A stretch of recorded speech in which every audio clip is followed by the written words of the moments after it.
Hey everybody, just wanted to post this overview of the Samsung Flex Alpha notebook that Samsung just released in May 2020 in the US, just because there wasn't really anything on the web that was informing potential buyers, so I figured I'd just quickly make this video.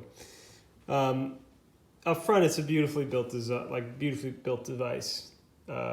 Nice aluminum body. Really clean lines. Feels really great.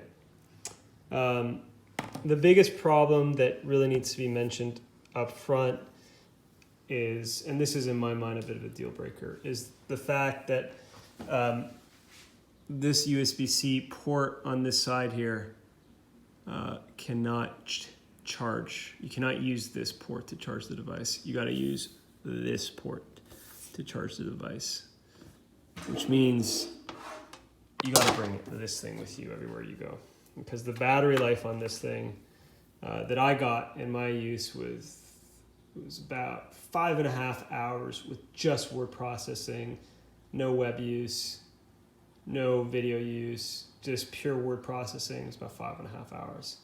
So if you're going to use this thing for the day, this is coming with you. And it's super tiny. This port here goes in here. And I think the big concern here is that this is, if this gets snagged, this can snap, then this gets stuck in your device. So then you're stuck with the problem of trying to get this thing out of the charging barrel, and you got to find another one of these.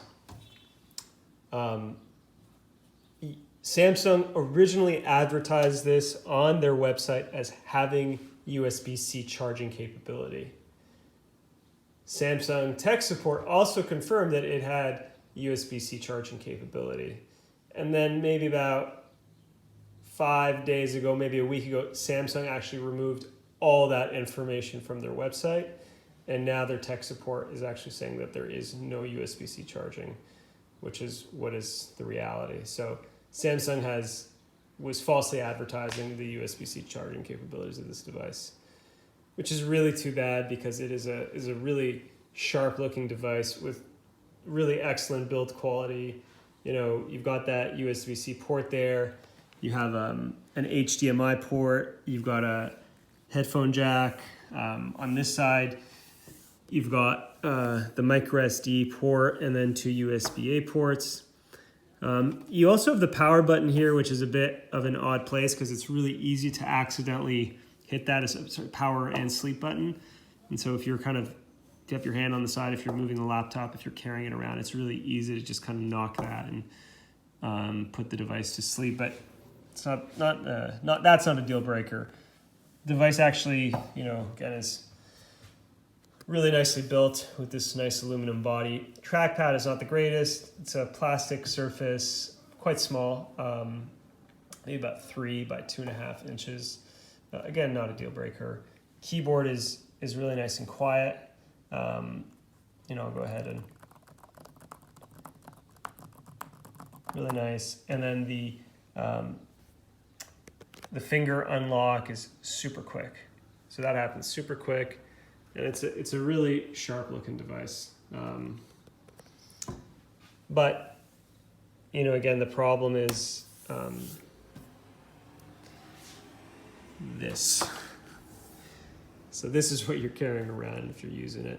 If you don't care about this as a charger, or having this as a charger as your only charger, it's a great device. But if you're like me and are kind of fed up with carrying around a bunch of cables, chargers, etc., this is an absolute deal breaker. And it's quite a shocking move by Samsung, who's one of the leading manufacturers of smartphones that are all kind of USB-C charging, to make a device in 2020 with a USB-C port that doesn't accept charge. So, I hope this has been helpful for some people. Please, comment if you've come across otherwise if you were somehow able to charge this via USB-C. But so far, kind of my research on the web, on some forums, there's been some trickle of people kind of complaining that they can't do this. So please go ahead and comment and feel free to ask any questions. All right, bye for now.